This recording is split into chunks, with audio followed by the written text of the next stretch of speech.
Cam got hit.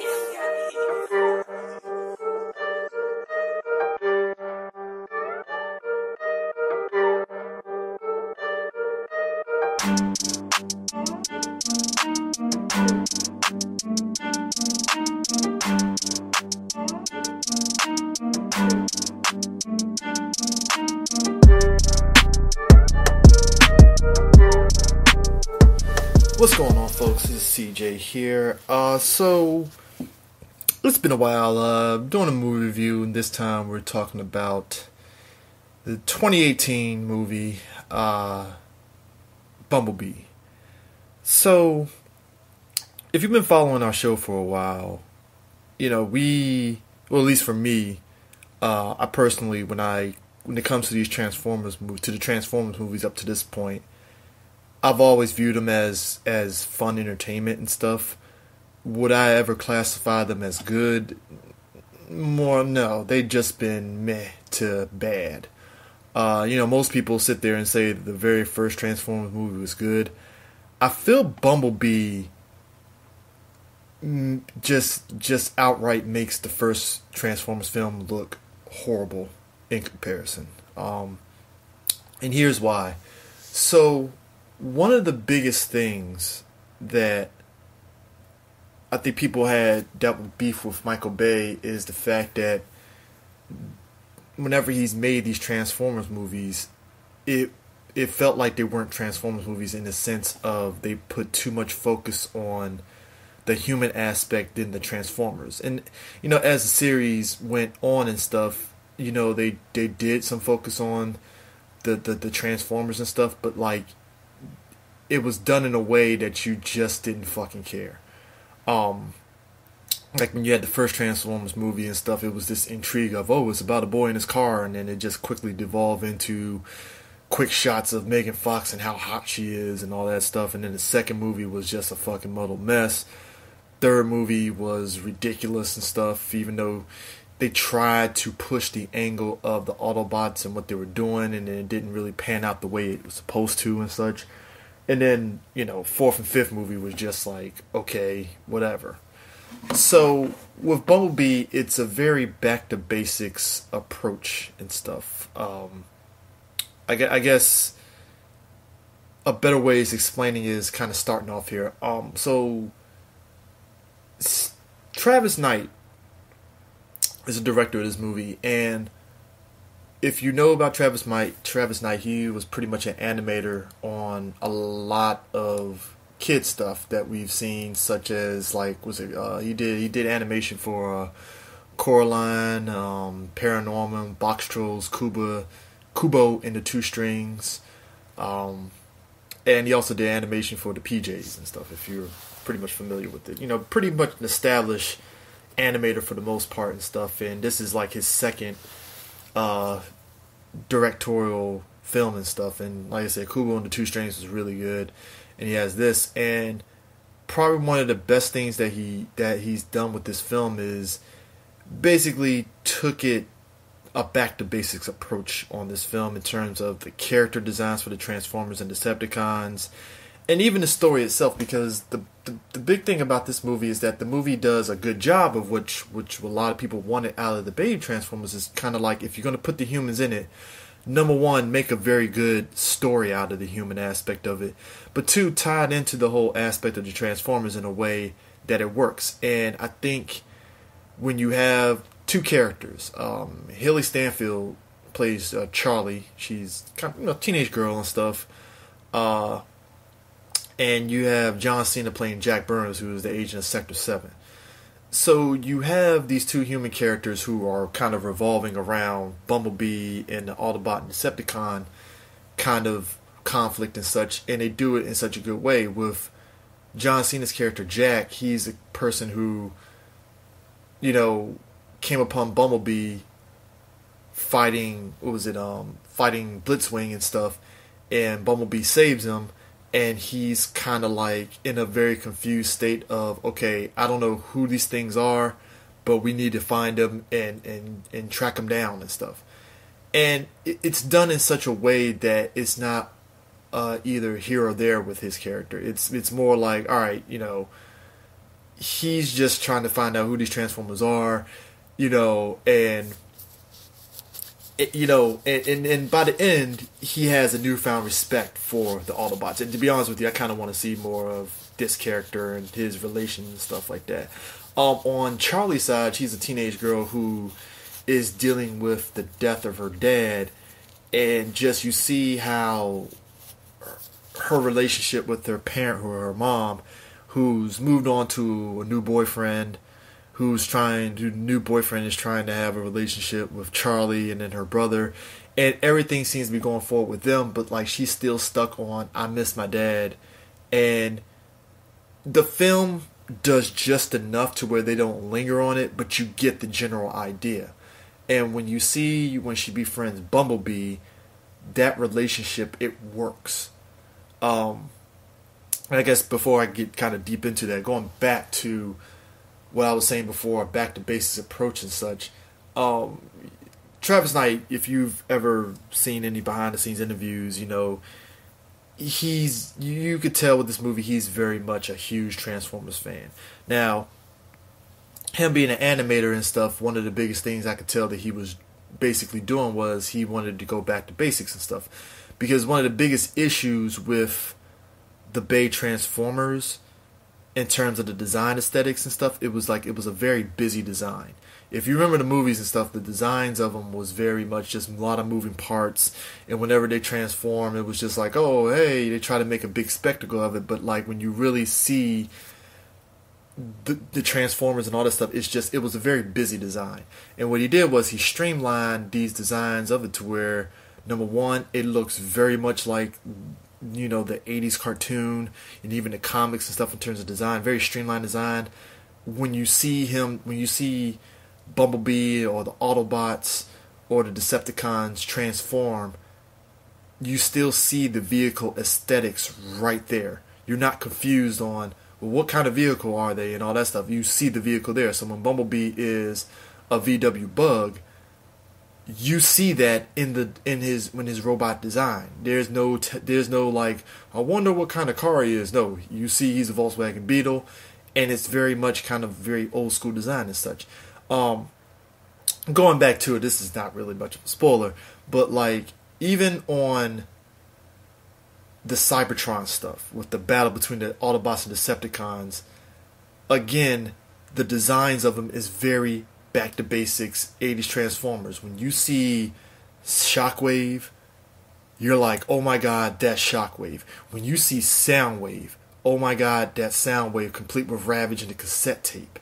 When you see Optimus Prime, when you see RC, when you see Wheeljack, you see all these characters, it looks something that's fresh out of the freaking cartoon. And just the battle sequence on Cybertron beats out everything that Michael Bay has done in those movies, easily, bar none. And it's to the point to where you want to see more of this. At no point are you like, I don't want to see any more. It's just there. No, you want to see more of this. And it's just this movie, even though it takes place 20 years before the first film, I feel this is Paramount's way of rebooting the series. Because I don't see how you can go from this to the regular movies and it's all connected. This movie feels very much like a reboot, so to speak. Because while you get your like slight winking nods to certain things from the first movie, whether it's Sector 7 or things with Bumblebee in terms of him, talking through the radio and stuff, you really don't get the really presence of mind of thinking this takes place in the same Bay universe. And even though Michael Bay and his crew that were on the previous movies is producing it, you really don't sit there and feel they had hands on it and stuff. And this goes into another thing. The action sequences are actually really good. You can tell who's fighting who. And again, it goes back to the design aesthetics of the Transformers and such. You can tell who's fighting who. The camera work for the action sequences works. It's great. When you see Bumblebee fighting a Splitswing, it's clear and concise. even the stuff on Cybertron, again, going back to that, the action is clear and concise. It's great. It's awesome. You know, and it's not a jumbled up mess of just robots hitting each other and stuff. You know, they show Bumblebee actually talking. I believe Dylan O'Brien does the voice of Bumblebee and stuff. And you're like, oh my god, that sounds like the Bumblebee from the old 80s and stuff. Like, he's just this, you know, young scout that's just out here to try to make a difference and stuff. And it's actually pretty dope and it's pretty awesome and stuff. You see Peter Cullen as Optimus Prime, and Optimus Prime looks like the fucking shit from the cartoon you're marking out. Like, I mean, hell, I'm just gonna say it right now. When you see all the stuff on Cybertron, you're gonna mark out. You're gonna be like, "Oh my god, why didn't we get this from the first place?" And I know this review kind of comes off like taking pot shots at the Bay stuff, but like Travis Knight, and also credit to Christina Hodson, they both brought something very new and great to this that was greatly needed for this. Because, like I said, going back to those Bay films, they threw human elements in it, but like they never made you give a shit about it. Like, you get Shia LaBeouf's character Sam Witwicky, you never really honestly gave a shit about his character and like his progression. You didn't care that, like, oh my god, he's in college. You didn't care that, oh, he's working in the government. They played everything up for jokes.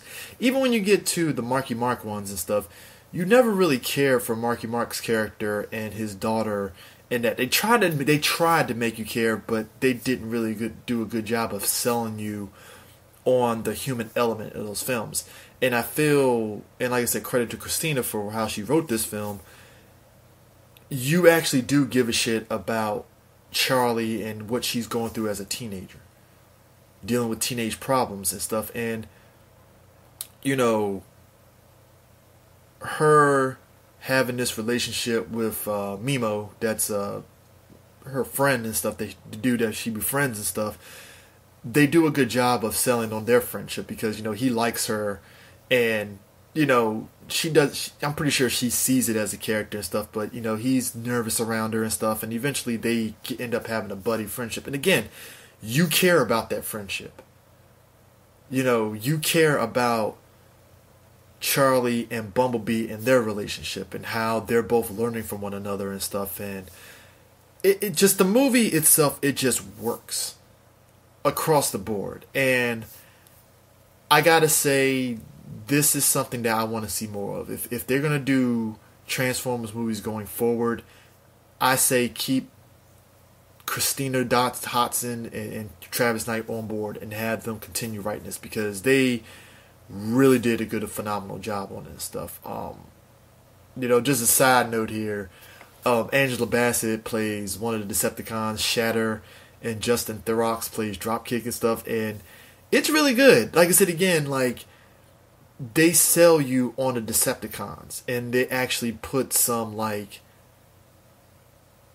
you know, I guess you get the Decepticons. They actually gave them some sort of characterization, and it wasn't just all focused on one Decepticon and the rest just don't really have any sort of characterization and stuff. I mean, you could say in the Bay films that when you had somebody like Starscream was what you remember from the cartoon, this sniveling second in command who's just out for one and stuff. But even then, it was just Megatron and Starscream. And in this, like, you have Shatter, Dropkick, and even Blitzwing, you see some characterization in them on, oh, they're Decepticons, they out here, they mean business, and they're here to kill some Autobots. And you really like, I want to see more of this, you know. And that's credit to, again, the team behind this, is that they really, it felt like there's more heart and love for this compared to what the Bay movies are. And I think that's what makes this movie ultimately work and such. So, if I had to give this movie anything, I would definitely give this, I'm going to give it a 9 out of 10. I want to see more of this kind of movie. This was something that the Transformers series needed. Because to me, when you have those Bay films and such, and then you watch this, it's like a night and day comparison. Straightforward. Like I said, from the design of the Autobots, you know, the fact that the Autobots have some characterization, you care about them, and they're not just, oh, it's Optimus Prime and he's bashing his head in of other robots. Okay, no, there's actually care in these Autobots and stuff. You care about the Autobots and their plight. You actually fear the Decepticons and what they're trying to do. You give a shit about the human characters in it. And again, the movie does just enough to where they don't linger on the human characters that it takes away from that. Because, again, with this movie, it's, okay, you have Haley, you have Charlie and her relationship with Bumblebee. And they'll do some scenes focusing on Charlie and her plight and then her relationship with Bumblebee. Then they will cut to certain things like John Cena's character Jack in Sector 7 and the Decepticons. And then it would cut back to Bumblebee and Charlie and whatever misadventure, and Mimo and with their misadventures and stuff. And they always do it, and they do it to build up to that conflict with when Bumblebee meets back up with Sector 7 and chaos ensues and the Decepticons and Bumblebee fight it out. They do such a great job of building up to that point. You're like, okay, yo, this is awesome, this is great, you did it. And that's the movie in a nutshell. It's just a very back to basics approach. It's what we wanted out of these Transformers movies in the first place.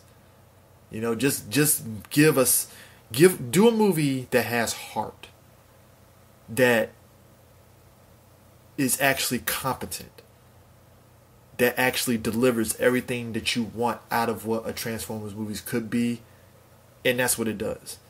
So, at the end of the day, like I said, 9 out of 10. Definitely go see this film, folks, when it drops, because it's definitely worth your time. Definitely worth your time. So, actually backing up for a second here. I was talking about the whole thing with Cybertron and stuff. Just pointing out and such, it's not something that, I will say this, the Cybertron stuff is not something that's just there for fan service. I meant to kind of put that out there. There's an actually story there. So while you're getting your fix as a fanboy of Transformers, like, oh my god, they did Cybertron, they do it in such a way that makes you want to come back for more. So I just wanted to put that out there, just to kind of just to kind of say it and such. So yeah, 9 out of 10, definitely go see it. This is definitely a Transformers movie you should definitely go out and support, because it's just great all around. So in that mind, yeah, definitely catch you guys later. Peace out.